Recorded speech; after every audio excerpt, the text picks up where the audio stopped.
15 minutes from now, Johnny Carson would lean against a backstage wall, struggling to breathe. But right now, he sat in his chair, making jokes with Ed McMahon. Everything was normal. Everything was under control. The next segment was approaching. A surprise guest. Johnny didn't know who it was. The producer had only told him, someone special. Johnny was thinking, maybe a movie star, maybe an old comedy friend. The cameras were ready. The audience was settling into silence. Ed was making the introduction. Tonight we have a very special guest. Many years ago, in a naval battle, this man saved another young man's life. That young man is sitting here before you today. Johnny's face was changing. He was beginning to understand.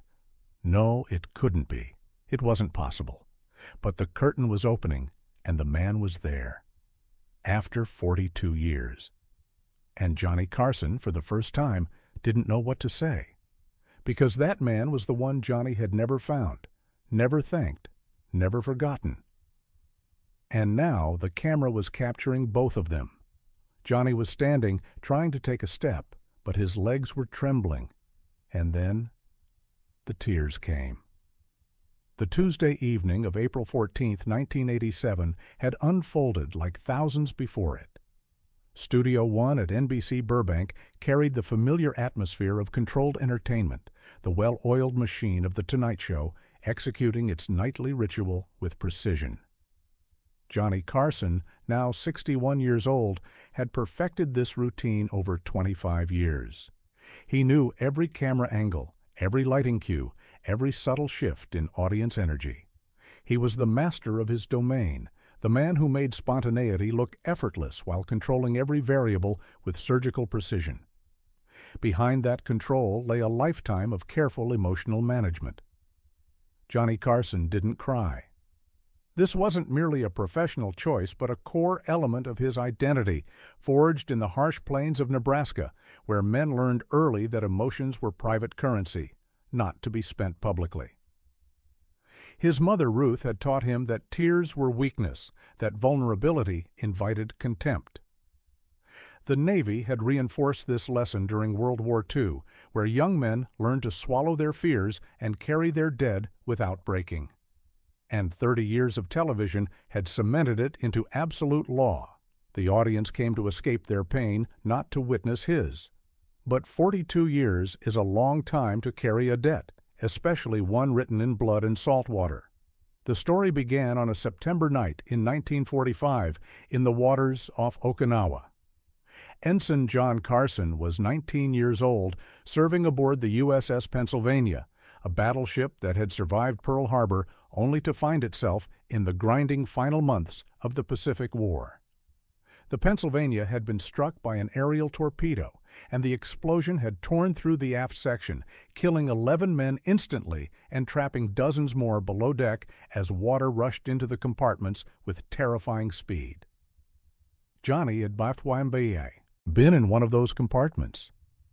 He remembered the darkness, the way water felt when it rose past your knees, then your waist, then your chest in complete blackness. He remembered the taste of oil and blood, the screaming that eventually stopped, the cold that made your body feel like it belonged to someone else. He remembered accepting that he was going to die at 19, that his mother would receive a telegram, that he would become one more name on one more list of young men who didn't come home. And then a hand had grabbed his arm in the darkness. Another sailor, only 21 years old, a kid from Michigan named James McAllister. Jimmy had somehow found an air pocket, had heard Johnny's desperate splashing, had made a choice that defied every survival instinct. Instead of preserving his own oxygen and waiting for rescue, Jimmy had guided Johnny through the flooded corridors, sharing breath, pushing him toward a hatch that neither of them was sure would open. When it finally did, both of them had burst into the night air gasping like newborns, their lungs burning, their bodies shaking with cold and shock and the impossible fact of being alive. They had spent that night on the deck, wrapped in blankets, not talking much because there weren't words for what they'd shared. Jimmy had shown Johnny a photograph of a girl back home, a pretty brunette named Sarah who was waiting for him in Grand Rapids. Johnny had shown Jimmy a magic trick with a coin, making it disappear and reappear, and Jimmy had laughed that deep, genuine laugh that some people have, the kind that makes you want to keep making them laugh forever. The next morning, the Pennsylvania had begun emergency repairs, and in the chaos of damaged ships and scattered crew assignments, Johnny and Jimmy had been separated. Johnny had tried to find him, had asked around, had written down his name and hometown. But the Navy in 1945 was a massive, disorganized beast, and 2 enlisted men in the middle of a war were specks of dust in a hurricane. The war ended. Johnny was discharged. He went home to Nebraska, then to college, then to California, then to television, then to fame. And through all of it, he carried the memory of those flooded compartments and the hand that had pulled him out. He had tried to find Jimmy over the years, especially in the early days when the memory was freshest. He had written letters to the Navy, to veterans organizations, to anyone who might have records. But James McAllister from Grand Rapids, Michigan, was a common enough name, and the record-keeping of wartime was spotty at best. The trail always went cold. Eventually, as Johnny's career accelerated and consumed his life, the search became less active, though the memory never faded. It became a private shrine he visited in quiet moments, a reminder that everything he had accomplished, every joke, every show, every moment of success, existed only because a stranger had chosen to save him instead of saving himself. Johnny had never told this story on television. It was too personal, too raw, too much like exposing the soft underbelly beneath all his carefully constructed armor. The Tonight Show was about making people laugh, about forgetting troubles, about the bright surface of life. It wasn't about the dark water and the hand in the darkness and the debt that could never be repaid. But Peter Lassily, Johnny's longtime producer, had been working on something for months. Peter understood Johnny better than almost anyone, understood the careful architecture of his emotional defenses, understood what it cost Johnny to maintain that cool, controlled persona night after night. And Peter had connections, access to resources, and a stubborn determination to find Jimmy McAllister. It had taken 6 months of research, working with military historians, veterans groups, and old Navy records that had been gradually digitized. James McAllister had survived the war, had married his sweetheart Sarah, had worked for 30 years at an auto parts factory in Michigan, had raised 3 children, and had retired quietly to a small house on the outskirts of Grand Rapids. He remembered Johnny Carson, remembered the scared kid he'd pulled from the flooded compartment, and he'd watched The Tonight Show occasionally over the years with a kind of distant pride, thinking about how strange it was that he'd once saved the life of someone who became famous. When Peter's researcher had finally tracked him down and called, Jimmy had been silent for a long moment. Then he'd said, "I didn't do anything special. We all did what we had to do back then." But when Peter explained that Johnny had been trying to find him for 40 years, that Johnny had carried this memory like a stone, Jimmy's voice had cracked slightly. 40 years? He'd said quietly. He remembered for 40 years? Peter had flown Jimmy out to Los Angeles, had put him up in a hotel, had kept the entire plan secret from Johnny because he knew that if Johnny found out in advance, he would find a way to control it, to manage it, to keep it from becoming what it needed to become. This had to be raw. This had to break through. The show that night had proceeded normally. Johnny's monologue had been sharp as usual, making jokes about Reagan and Gorbachev, about the latest Hollywood scandal, about the small absurdities of daily life that he had such a gift for illuminating. The first guest had been a comedian promoting a new movie, and the interview had been smooth and professional, full of practiced banter and perfectly timed laughs. The second guest had been a singer who performed a current hit, and Johnny had nodded along appreciatively. And then Ed, who had been told about the surprise only an hour before the show, looked at Johnny and said with unusual gravity in his voice, "We have someone very special here tonight." Johnny smiled, expecting another celebrity, another bit of showbiz business. But Ed's tone was different, and something in it made Johnny's attention sharpen. Ed continued. Tonight we have a very special guest. Many years ago, in a naval battle, this man saved another young man's life. That young man is sitting here before you today. Johnny's smile froze. His eyes widened slightly. His brain was processing Ed's words, rejecting them as impossible, then slowly, reluctantly accepting that this might be real. His mouth opened slightly, but no words came out. The audience, sensing something unusual, grew quiet, unsure whether this was a setup for a joke or something else entirely. Ed gestured toward the curtain. Please welcome James McAllister. The curtain parted. A man in his early 60s walked out, moving slowly, a little uncertain about being on television. He wore a simple suit, slightly too large, the kind you might wear to church. His hair was gray, his face lined with the years of an ordinary life lived far from spotlights. He looked nervous, his hands clasped together, his eyes searching the stage. And Johnny saw him. 42 years dissolved in an instant. That face, older now but still recognizable, still carrying traces of the young sailor who had gripped his arm in the darkness. Johnny stood without thinking, the action automatic, driven by something deeper than television protocol or professional behavior. He took 2 steps toward Jimmy and stopped, his legs suddenly uncertain, his body registering what his mind was still trying to process. Jimmy had stopped too, a few feet away, his face breaking into a tentative smile. "Hey, Johnny," he said quietly, his voice carrying that same Michigan accent, that same gentle quality. Johnny tried to speak. His mouth opened. Nothing came out. His throat had closed. He tried again, managed only a choked sound. And then his face crumpled, that careful mask that had protected him for 30 years, collapsing like paper in rain. His eyes filled, overflowed. Tears ran down his cheeks, and he didn't wipe them away, because his hands were reaching for Jimmy, pulling him into an embrace that was fierce and desperate and absolutely without pretense. The audience didn't know whether to applaud or stay silent. Many of them were crying too, caught up in something they didn't fully understand, but could feel. Ed McMahon stood by the desk, tears streaming down his own face, not even trying to hide them. The cameras held steady, capturing every moment, though some of the camera operators were wiping their own eyes. Johnny held Jimmy for a long moment, his shoulders shaking. When he finally pulled back, his face was wet, his composure completely shattered. He tried to speak and couldn't, tried again. "I looked for you," he finally managed, his voice breaking. "I looked for so long." "I know," Jimmy said softly. "They told me. I didn't know you were looking, Johnny. I didn't know." They sat down, Johnny still holding Jimmy's hand, like he was afraid he might disappear.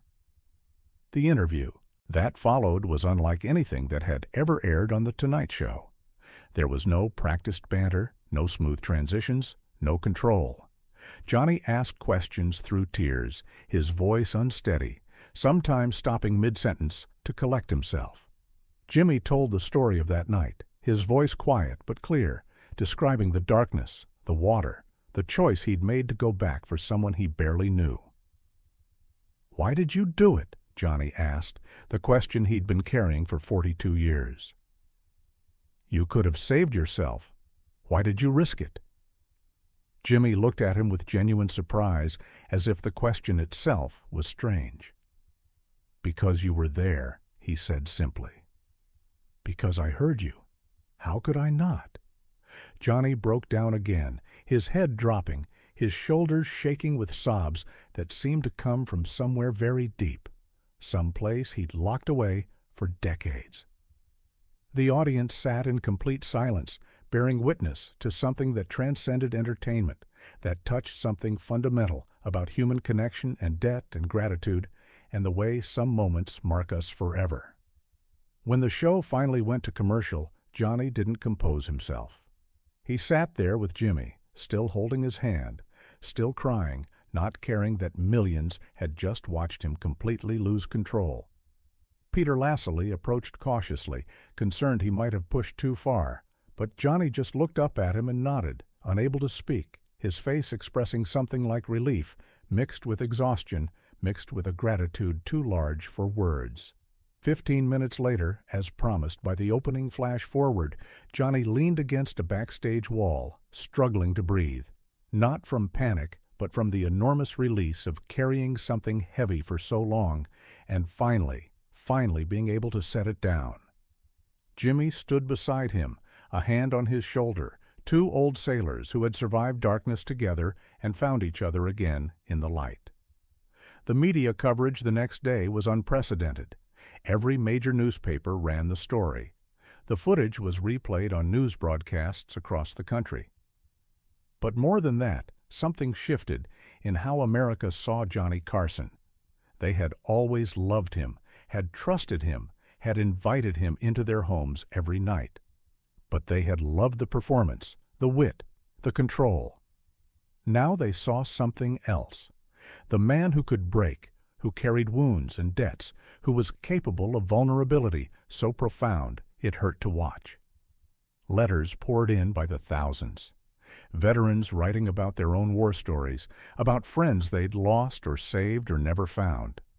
People writing about the debts they carried, the thank yous they'd never been able to say. The segment became one of the most watched moments in Tonight Show history, not because it was funny or clever, but because it was real in a way television rarely allowed itself to be. Johnny and Jimmy stayed in touch after that night. They talked on the phone regularly, visited when they could. Johnny met Sarah, the pretty brunette from the photograph, now a grandmother with kind eyes who made excellent coffee and told stories about Jimmy that made him blush. For Johnny, it was like finding a piece of himself he'd thought was lost forever, a connection to the person he'd been before fame, before control, before all the careful defenses. And something else changed in Johnny after that night. He was still professional, still controlled, still the master of his craft. But there was a crack in the armor now, a willingness to let real emotion show occasionally, a recognition that perfection was less important than authenticity. In his final years on The Tonight Show, viewers noticed moments where Johnny would pause, would let silence happen, would allow something genuine to surface without immediately covering it with a joke. The night of that reunion became a touchstone in television history, studied in film schools and journalism classes as an example of what happens when you strip away artifice and let human truth take center stage. But for Johnny, it was something much simpler and more profound. It was the night he finally said thank you to the man who had given him everything. The night he learned that crying in front of 18 million people wasn't weakness, but the highest form of honesty. The night he discovered that the thing he'd feared most, losing control, was actually the thing that made him most fully human. Years later, when Johnny retired and gave his final Tonight Show monologue, he mentioned that night briefly, his voice catching slightly. "Someone once saved my life," he said quietly, "and for 40 years I couldn't tell him thank you. And then one night I could, and that meant everything." He paused, composed himself, then smiled that familiar smile. So if there's someone you need to thank, don't wait 40 years. Trust me on that. Jimmy McAllister died in 1995, surrounded by family, having lived a full and ordinary life that happened to include the extraordinary act of pulling a scared teenager from dark water. At his funeral, Johnny Carson showed up unannounced, slipped into the back row, and sat quietly through the service. When it ended, he approached Sarah and took her hands and said simply, "He gave me everything." Sarah nodded, understanding, and hugged him tight. The story of that night, the surprise reunion, the tears, the breaking of Johnny Carson's legendary control, became mythology. But the real story was simpler and more universal. It was about how we carry the people who save us, how gratitude can weigh like a stone for decades, how the debts we owe shape us, and how sometimes, if we're very lucky, we get the chance to say the words that need to be said before it's too late. Johnny Carson never cried on television again. He didn't need to. That one time had been enough, had said everything that needed saying about who he was beneath the performance, about what mattered when everything else was stripped away. He had spent 30 years being America's entertainer, the man who made everyone laugh. But for 15 minutes on an April night in 1987, he had been something else. A man who remembered, a man who was grateful, a man whose tears said what words never could, that some debts are paid not in money or fame, but in acknowledgment, in witness, in the simple act of saying, "I see what you did for me, and I will never forget." The envelope had been empty, and Johnny had found comedy in the void. But this time his heart was full, and he found truth in the overflow.